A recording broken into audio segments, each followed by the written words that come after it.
होगा संक्षिप्त रूप से, और कल राज्याभिषेक भी कराना है मैया।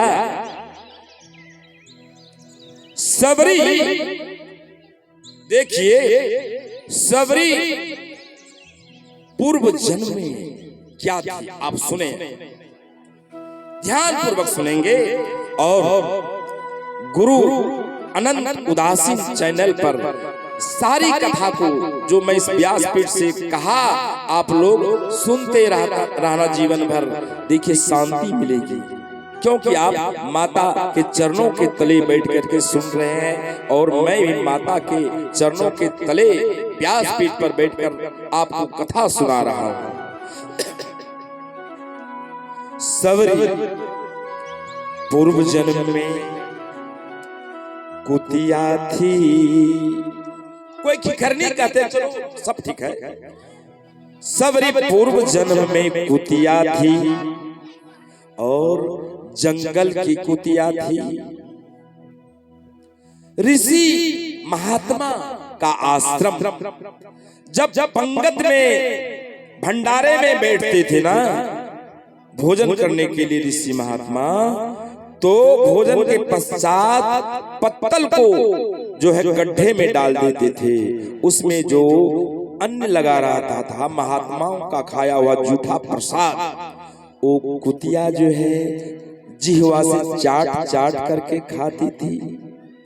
और संतों के जूठा प्रसाद खाने के कारण उसमें संस्कार आ गया कुतिया में, और जब वह कुतिया मरी ना, तो दूसरे जन्म में ब्राह्मण की बेटी हुई। पहले कुतिया, उसके बाद ब्राह्मण की बेटी।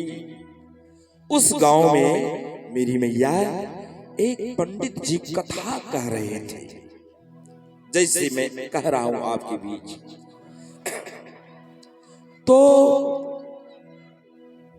कन्या ब्राह्मण की बेटी के मन में हुई कि मैं भी, पप्पा मम्मी, मैं भी राम कथा में जाऊंगी सुनने के लिए। तो पप्पा ने कहा, बेटी उच्च वर्ण की तुम बेटी हो ना, उच्च वर्ण की महिला कन्या कथा में नहीं जाते हैं। तुम्हारे घर में रामचरितमानस है, वेद गीता है, इसका अध्ययन करो, कथा में मत जाओ। अब जो है वह कन्या बिलखने लगी, है प्रभु आप उच्च वर्ण में दे करके आप गलती किए, अगर नीच वर्ण में देते तो बैकवर्ड में देते तो कथा में जाकर के व्यास जी का प्रवचन सुनता। लेकिन हे प्रभु, अगर तीसरा जन्म मिले तो मैं आपसे अर्जी करती हूँ कि उच्च वर्ण में जन्म नहीं देना, नीच वर्ण में जन्म देना प्रभु। परमात्मा ने पुकार सुनी, और वह कन्या जब मरी ना, तो जानते हैं वही ब्राह्मण की कन्या, नीच वर्ण कोल भील की कन्या सबरी हुई। सबरी बड़ी हुई, विवाह के योग, और बाराती आने वाली है आज। सबरी के पिता सबरभीर ने खस्सी, पाठा, मुर्गा, मुर्गी, छागड़ सब गुहाल में रखे थे कि बाराती आएंगे ना, काट करके मांस का भोजन कराएंगे। तो सबरी कहती है, हे पप्पा, यह बकरी, खस्सी, निमना, बत्तख, बकरा, पाठा क्या है? सबर बोले, बेटी कोल भील की परंपरा है, जब तुम्हारी बकरी देखिए चिचिया रही है, मैं कर रही है, पता है ना कि अब जो है मैं कटूंगी। तो हे पिताजी, यह क्या है? बेटी तुम्हारा विवाह होगा, बाराती आएंगे और सभी बारातियों को काट काट करके मांस खिलाया जाएगा। छाती पीटने लगी, आहा, विवाह मेरा होगा और इस निरीह मूक पशु पक्षी क्या क्या दोष जो काटे जाएंगे, हत्या किए जाएंगे। नो मैं विवाह करूंगी, नो जीवों की हत्या होगी। मन में सोच और मेरी मैया ठीक 12 बजे रात में छिप करके वह जो है भागी जंगल जंगल होते हुए और मतंग मुनि के आश्रम के बगल में आ गई। सोचा कि मैं सघन वृक्ष की डाली पर बैठ करके जो है ब्रह्म मुहूर्त वेला में झाड़ू बुहारू लगा करके पुनः जो है डाली पर बैठ जाऊंगी। वृक्ष की डाली पर बैठ गए। उधर उनके पिताजी खोजते खोजते जब जब परेशान हो गए तो घर वापस आ गए। और सबरी का देखिए क्या काम था भैया। ठीक 1 जब बजता था 12 बजे के बाद तो झाड़ू लेकर के मतंग मुनि के आश्रम से पंपा सरोवर तक जो है, ध्यान से सुनेंगे आप, मतंग मुनि के आश्रम से पंपा सरोवर तक झाड़ू से बुहारा करती थी, साफ करती थी, ताकि मतंग मुनि और संतगण जो है मेरे बुहारे हुए मार्ग पर चल करके पंपा सरोवर जल का स्नान करें। एक दिन विलंब हो गया मैया, 3 बज गया। सोचा कि धड़फड़ धड़फड़ वृक्ष से उतरी और बुहारू झाड़ू लगाने लगी। तो ऋषि सब जो है पंपा सरोवर स्नान करने के जा रहे थे। ऋषि ने डांटा, अरे कोल भील की कन्या, आज तुम पकड़ में आई। तुम नीच वर्ण की महिला होकर के, कन्या होकर के आश्रम से पंपा सरोवर साफ करती थी झाड़ू से, और तुम्हारे साफ किए हुए मार्ग से चल करके हम लोग नहाते थे, अशुद्ध स्नान होता था। मारने लगे, डांटने लगे भक्त सबरी को। तो प्रभु जो है देखिए, भक्त को अगर डांटोगे ना तो प्रभु बिगड़ जाएगा। जाति पाति पूछे नहीं कोई, हरि का भजे सो। भक्ति में जाति पाति का भेदभाव नहीं होता मैया। और परमात्मा नाराज हो गए ऋषियों पर, और परमात्मा ने क्या किया, पंपा सरोवर का जो पानी था वह पानी स्वच्छ नहीं रहा, कीचड़ हो गया, पीप खून हड्डी का हो गया। और जब ऋषि दूसरे दिन स्नान करने के लिए गए तो देखता है कि पंपा सरोवर का जल जो है पीपमय हो गया, खूनमय हो गया है। नहीं स्नान किए, लौट करके आए और गुरु मतंग से कहते हैं कि गुरुजी आज तो विचित्र बात देखी। बेटा क्या देखा? गुरुजी पंपा सरोवर का जल पीप से भरा हुआ था, खून से भरा हुआ था, हड्डी से बाल से भरा हुआ था। गुरुजी ने ध्यान लगाया, कहा बेटा तुमने एक नारी का अपमान किया है, तुमने सबरी का अपमान किया है, इसलिए जल दूषित हो गया है। जाओ उनके चरणों में माफी मांगो, मेरी आज्ञा है, जाओ। तो सभी ऋषि सबरी के चरणों में गिरे और माफी मांगे। तब जो है पंपा सरोवर का जल स्वच्छ हुआ, और उस दिन से सबरी आश्रम में निर्भीक होकर के रहने लगी। मतंग मुनि ने दीक्षा दी राम नाम का। जब तक रहे जिंदगानी, सब मतंग मुनि कहते हैं हे सबरी, जब तक तुम्हारा जीवन रहेगा ना तो राम नाम जपते रहना। अब मैं नवधा भक्ति की तरफ चल रहा हूँ। कुछ क्षण के लिए मैया आप लोग सब धारण करें। भजन के बाद महाप्रसाद पाकर के ही आप लोग जाएंगे।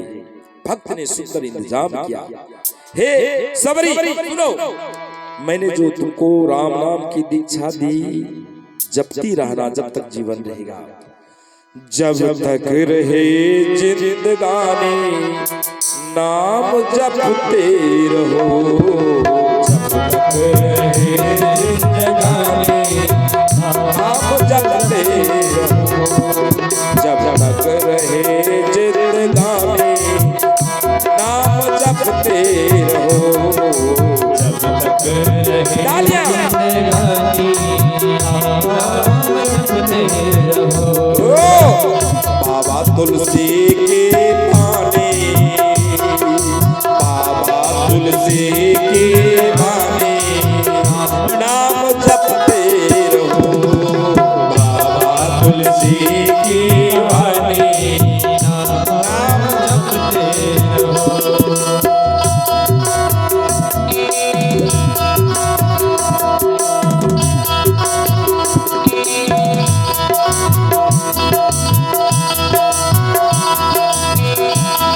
सब लोग मीठी मीठी तालियां से श्री रामचंद्र की जय हो।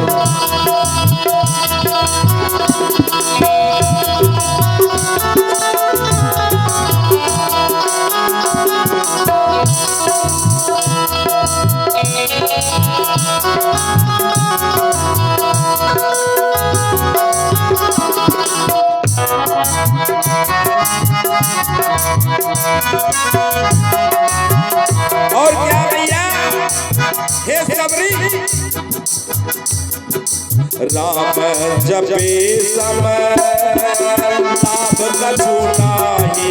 राम जपे समय लाभ कछु नाही। राम जपे समय लाभ कछु नाही। राम जपे समय लाभ कछु नाही। और क्या, राम तजे बड़ी हानि। अगर राम का नाम नहीं जपोगी भैया भैया तो बड़ी हानि होगी। राम तजे बड़ी हानि नाम जपते रहो। राम तजे बड़ी हानि नाम जपते रहो। जब तक रहे जिंदगानी नाम जपते रहो। जब तक रहे जिंदगानी नाम जपते रहो। जब तक रहे जिंदगानी नाम जपते रहो। जब तक रहे जिंदगानी नाम जपते रहो। बोलिए पतंग महाराज की जय हो। सबरी मैया की जय हो। आमापुर के सारे भक्तों की जय हो। शीतला मैया की जय हो। राम नाम जपने लगी सबरी, गुरु के वचन को धारण करके। और मेरी मैया मेरे भैया, जब मतंग मुनि अपने प्राण को त्यागने लगे, तब रोती है सबरी, हे गुरुजी अब तुम प्राण को त्याग दोगे, मैं कैसे रहूंगी। बेटी तुम आश्रम में रहना, राम नाम जपती रहना। एक दिन राम तुम्हारे कुटिया में आएंगे। हे मुनिवर, हे गुरुजी, राम कुटिया में आएंगे, उसका रूप क्या होगा, कैसे पहचान में आएगा कि राम ही मेरी कुटिया में आए। तो चिन्ह बताए मतंग नीचे। हे सबरी, राम आएंगे ना, सरसिजी लोचन बाहु विशाला, नेत्र कमल के समान उनका होगा। और भुजाएं बड़ी बड़ी होगी, अजान बाहु ठोहरों के नीचे, जटा मुकुट सिर उर्वन माला, माथे पर जटाओं का मुकुट होगा और गले में बैजंती माला होगी, और रंग श्याम होगा। एक राम का रंग श्याम, लक्ष्मण का रंग गौर होगा। तो तुम समझ लेना सबरी बेटी, राम है, उनका भरपूर स्वागत करना। प्रतीक्षा कर रही है। अब जो है एक भजन आप सुने, हमारे अच्छे कलाकार प्रिंस जी है, सबरी का भजन। उसके बाद तत्पश्चात मैं कथा को कम ही समय में समापन कर दूंगा। प्रिंस के लिए एक बार तालियां।